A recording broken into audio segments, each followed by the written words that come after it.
This podcast is sponsored by Axa Farm Insurance. Axa offers tailored cover to fit your unique needs, whether it's public liability or protection for your family home, outbuildings or farm vehicles.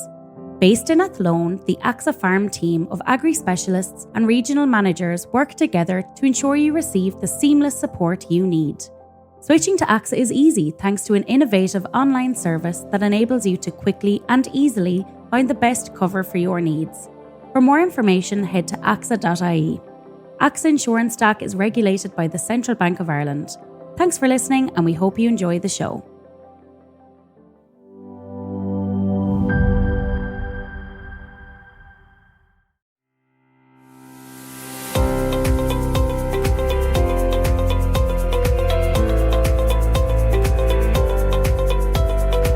Hello and welcome to AgriFocus, the podcast from Agriland in association with Axa Insurance that looks in depth at some of the topical issues of the day.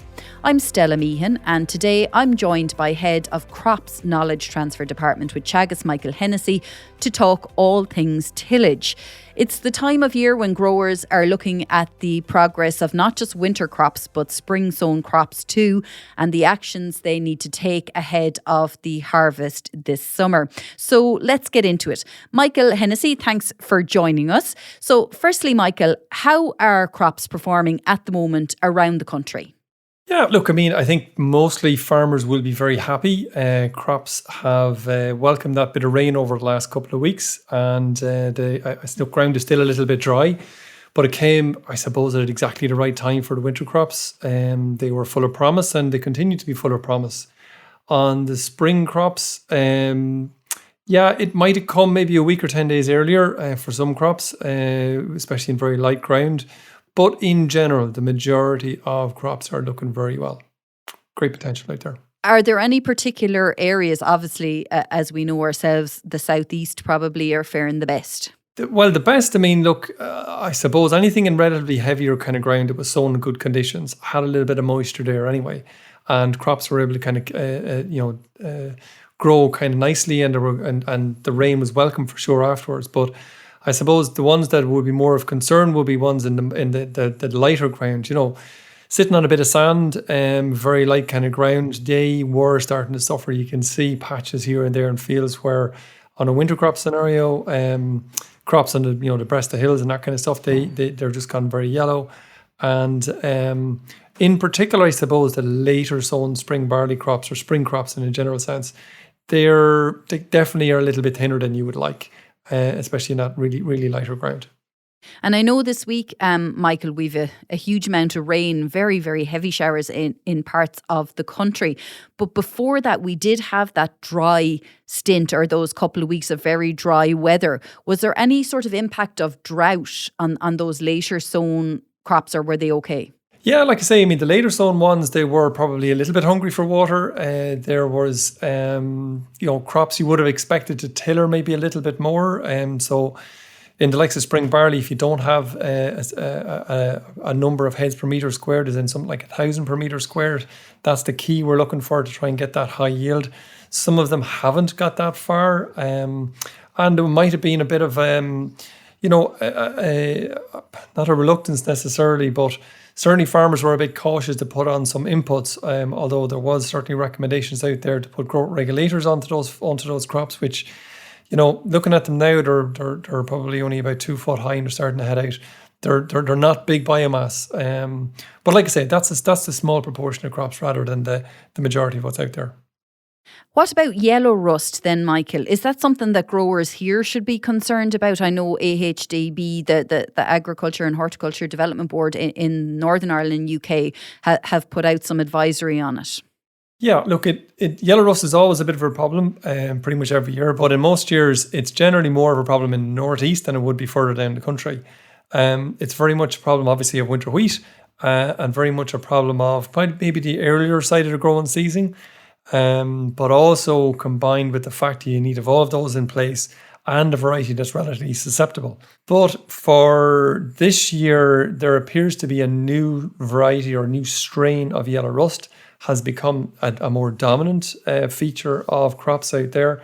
So that appears to be able to get over some of this resistance from a varietal perspective.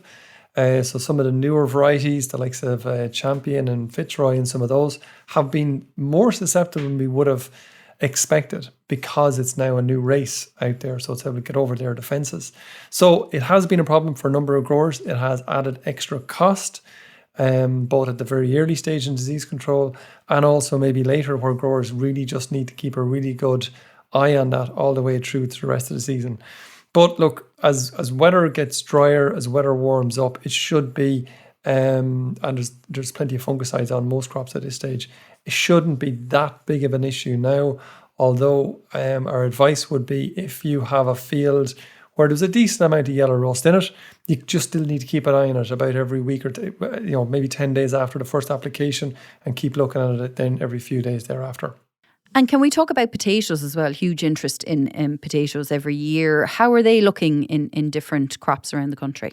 Yeah, look, I mean, they're doing well. I mean, the conditions for getting potatoes in have never been better. They're absolutely looking superb in terms of the ground conditions they went in on. Everything was cultivated and sown in the conditions that you would have liked. The weather, I suppose, around the time of after planting, ground warmed up relatively fast, so emergence rates have been really good. So in a general sense, potatoes are looking fantastic. And obviously the big interaction now is, well, two tier one. One is around fungicides to make sure we keep the blight out right from the word go. And there's a very different plan this year, I suppose, in terms of mixing fungicides in comparison to maybe a number of years ago. But I suppose up to maybe a week ago, and there's probably still guys at it today because it depends on how much has rained in their specific area. Irrigation is also a bit of a factor as well to try and make sure that scab is kind of kept out and potatoes are kept in that optimum marketability spec. Yeah, so I suppose you did a bit there. Just maybe run us through the strategy for the control of blight from Teagasc's point of view. You're talking your fungicides there and the irrigation. Yeah, I mean, look, it's relatively complicated, I suppose, in the sense of it used to be relatively simple back in the past. It used to be, you chuck on a little bit of Sherlan and that'll kind of keep you going for the whole season. Now, because there is a number of different strains of potato blight that are resistant to some of the fungicides that we have, there's different types affect different types of fungicides that are there. So there needs to be a very planned approach in terms of mixing the various different chemistries all the way along. Honestly, for a radio interview, it's probably just a little bit too complex and people will get lost in the detail, if you know what I mean. So I would suggest that people, you contact your local advisor just to get that very detailed, because look, realistically, Stella, it's not a 2-can scenario. It's probably a 4 or 5-can scenario in sequence along across the year. And for guys who want to do it really well, it's on a weekly basis, between 14 and 16 sprays. So it's a good bit of detail to get through. It is, and you want to get it right at the end of the day as well. You have to get it right. And I suppose we had a number of potato crop walks over the last week, and one of the big things we were really trying to get across to people, and so some of the very professional potato growers are really good at this, is to ensure that the really expensive fungicides that are being applied are applied correctly.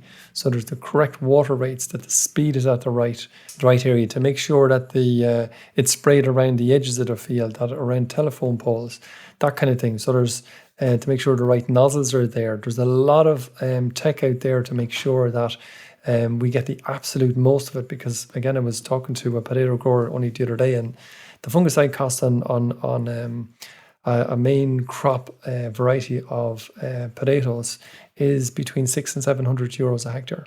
It's a massive cost. That is a massive cost for any grower. So they need to get it right. No point in buying it if you don't apply it right. So the whole application needs to be spot on, basically. And what would you say then are the fieldwork priorities for the coming days, Michael? Well, look, there's, I suppose, when we start off with the winter crops, first, winter barley gate's closed on it, very much so. Winter oats, the gate is pretty much closed and everything. The final fungicide would have been applied already. So the last winter crop, and oilseed rape, the gate is closed on those as well. So the last crop we're looking at basically is winter wheat. So the earlier sown, very early sown winter wheats, they are past mid-flowering now at this stage, so they probably need that final earwash fungicide. But I suppose for the most, crops that were sown in time, early October kind of thing, they're just about coming up to that critical stage for the last fungicide on that. So look, what we're recommending, you don't need, the chances are the last fungicide probably went on a little bit later than normal because the weather was so good. And there's still a lot of good control in there. In terms of the products that they need, something the likes of prothioconazole or Proline is the way to go. That's going to give you as much fusarium control as you're going to get. None of them are terrific. The level of control you're going to get is modest, and the timing is very narrow. So you're only going to get a modest control out of it. There's no point in adding a huge amount of fungicides in there, even though in fairness, yield potential is fantastic looking if we get the right weather for winter wheat. But something like Proline, maybe tebuconazole put in on top, that's going to be sufficient for that. Moving on to the spring crops then, look, you're talking about the early sown spring barleys probably have their final fungicide done already. So you're really talking about staging your fungicides on spring barley that are coming up coming up to the critical stage, which is the awns peeping. So when you start seeing those awns just coming out of the plant, that's the time to go. Once you see the head fully out, you're too late. Basically, the fungicide is there as a protection. It's not curative, so you need to go before disease comes in rather than afterwards. So there's a whole heap of various different fungicides to put in there, but generally it's a Folpit plus a triazole and an SDHI or QOI or one of those kind of things. So it's kind of a mix of probably a three-way mix. It's going to see people out pretty much. And Michael, this is an ongoing issue in agronomy. And, with all of the different sprays that are coming onto the market and so on, but resistance keeps cropping up. That as fast as, new formulations are being put together, it's like Mother Nature is catching up just as quickly. And it's an ongoing issue for growers and for, as you said, like the chemists and the agronomists who are trying to target particular whatever disease that might be kind of taken over in a particular year. Is it just going to be an ongoing challenge as time goes on? Well, I suppose the difficulty is, and you mentioned there's lots of different formulations. The difficulty is that there's lots of different formulations and lots of different new names of products that farmers mightn't recognize from one year to the next, which in fairness makes it very confusing for farmers. But realistically, it's a reformulation of what's already there. So for the most part, we're really not talking about anything new. If we would have went back 25, 30 years ago, we probably would have been seeing 2 or 3 new actives entering the market every year. As in, these are brand new, they work in a very different way. Today, we're talking about maybe 1 every 5 years, maybe even a bit longer. So we're not talking about something new that's going to attack the pathogen slightly differently. So if we take, say, barley and barley fungicides, the workhorse on that is Proline or prothioconazole, which basically is almost contained in nearly every last one of them. So it was described to me really well one time when we talked about lots of the ag chems, that basically you'll get 40 goes out of them. So you can either use them once a year for 40 years. I'm not saying 40 years is the actual time of it, but I mean, as an analogy, you use it once a year for 40 years, you can use it twice a year for 20 years, and so on and so forth. But they ain't going to last forever. So a lot of the chemistries that we are using, even though they might look new, they might have a new name on the badge, but a lot of them we've been using them for the last 30 or maybe even 50 years. So we are, as you rightly say, we're losing things quicker than we're actually gaining them. And because of that, then Mother Nature is very good at developing resistance. It's not developing resistance maybe so much as the resistance was always there in the population, and it just has got its niche, and because it's been used so often, it now becomes much more the population has grown to the fact that it's now going to be a problematic scenario in that. So yeah, it's difficult. We have lots of different, and we spend a lot of our time here in Teagasc talking to farmers about cultural control methods, which means anything other than a chemistry. That's all the way from, and only this morning I was talking to a group of agronomists there around grass weed control and all the cultural control activities that needs to happen there.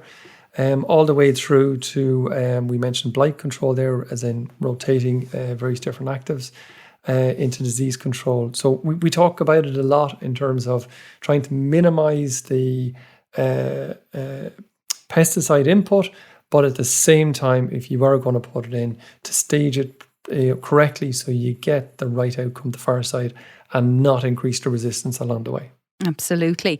Then let me just briefly touch before we kind of finish up, Michael, about like the grain markets and how they're looking at the moment. And for example, in previous years, we very much been focusing and looking at the positives of malting barley, for the malting industry and so on. But how are the markets looking at the minute? Well, look, I mean, as you know, they've slipped quite a bit over the last probably 3 months. They've rallied, or maybe stabilised is probably maybe the better way to put it. They've come back up just a little bit maybe over the last 2 weeks. And we're probably going to see that shift up and down depending on the information that's coming out of, South America, Russia, and so forth in terms of droughts or that kind of stuff. So, the last information or the last grain price that came out recently for some of the main merchants was, lower than people would have liked, but it's still not as low as maybe it could have gone. But a lot can happen between now and August in terms of where that grain supply might be. There's certain worries still over all the way across Europe. It's very dry. UK is very dry. We were talking to a guy from Bulgaria, and he was talking about some very late frosts out there, and the winter wheat is not looking very well out there. And that would have been the big cash cow out there. We don't know much about what's happening really in Russia, but there's lots of talk about there mightn't be as much exports there as we would like. Argentina and Brazil have done very well.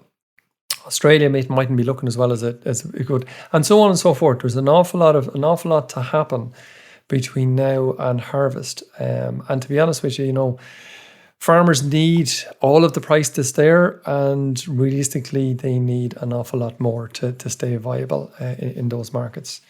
When you talk about malt and barley, it's a tricky space at the moment. There's no question about it. I mean, in fairness to all the companies, maybe with the exception of Guinness, actual selling Guinness, every last one of the rest of certainly the distillers out there, they're very nervous about the American tariffs. So they're very nervous about that end of it. So the contracts were down by 30% this year. I don't know where they'll go next year. The soundings out of the industry, like I say, is just nervousness about where they are. I mean, cash flow is king, I suppose, in an industry like that at the moment. It's hard for them to complete, to continue distilling, or they're not selling in that kind of market uncertainty. So yeah, look, it's all to play for, I suppose, a little bit still. And we would be very hopeful, as farmers always would be very hopeful, that there's more money out there still. And do you know, Michael, was forward selling a popular route at all, over the last year for farmers? Because I'm imagining anyone who settled on a forward selling price before Trump came in might be a bit better off than those who didn't. I suppose in an Irish scenario, the simple answer is no, there wasn't a huge amount. There never is a huge amount for the most part. There was probably a nice bit of malt and barley sold forward because it was a pretty attractive price, especially in the last iteration of it in terms of that money that was on offer there. But for the rest of it, not a huge amount, I don't think. I think it's very difficult. Farmers always find it very difficult to sell in a falling market. There's always a bit of hope and expectation. But look, as the old saying goes, that if you don't forward sell some of your grain, your expectation is it's always going to rise. That's always the expectation. So look, we always would say to farmers that, look, your best strategy is always to sell a little as you go through the year. You don't have to sell it all, and only sell to maybe your lowest average yield you have on your farm. So you're fairly secure that you have that enough grain to meet it. But it's, there's offers out there continually, and the core or bedrock to people making a really good decision about whether they can sell or not is their own financial information. To have a fairly good idea, maybe even an exact idea about how much money it costs to produce a ton of grain. And unfortunately, not enough farmers that, as far as I'd be concerned, are doing that on a constant basis. They don't really know where it's at. But I think in order to make a good decision, that's essential. Yeah, you have to keep your finger on the pulse, as they say. Well, that's all we have time for on today's episode of AgriFocus. Thank you for listening. And as always, thanks to our sponsor, Axa Insurance, and our guest today, Head of Crops Knowledge Transfer Department at Teagasc Michael Hennessy. Please rate and review this podcast to help us spread the word and share it with anyone you think might like to listen. Until next time, goodbye and take care.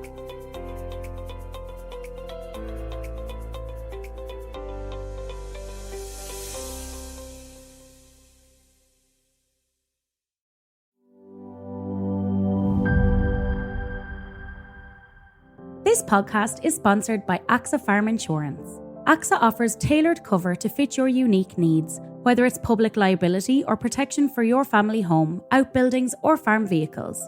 Based in Athlone, the Axa Farm team of agri-specialists and regional managers work together to ensure you receive the seamless support you need.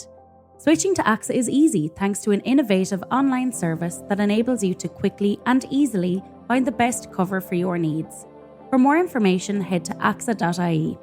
Axa Insurance Stack is regulated by the Central Bank of Ireland.